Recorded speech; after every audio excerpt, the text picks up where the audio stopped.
All right, another question we got was, what about my ever-increasing cloud-based data sources?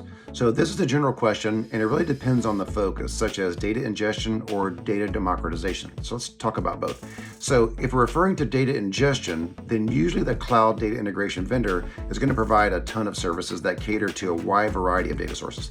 And if you're one of more managed solutions, such as a SaaS-based solution, again, look for the SaaS vendor's connector support, the variety of connectors, as well as the vendor's future growth trend.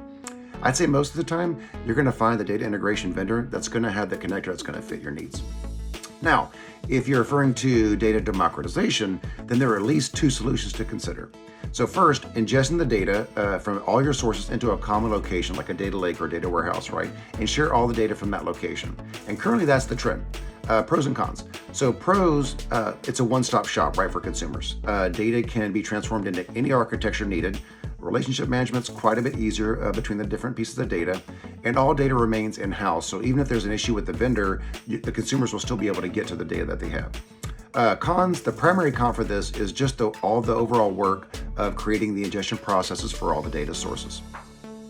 The second solution for democratization would be possibly using a data virtualization solution to provide common access right to these disparate data sources. So pros, there's no ingestion processes in most cases. Data can be disassembled and presented in a custom fashion. Data stewards now and data owners now control the access to this data. And most virtualization tools have a great UI to help administer the process. So the cons to this would be it can be difficult to build associations between data, especially disparate data sources. Complex transformations on data can be very difficult as well. And possibly running various external functions and data validation processes can be very limited also.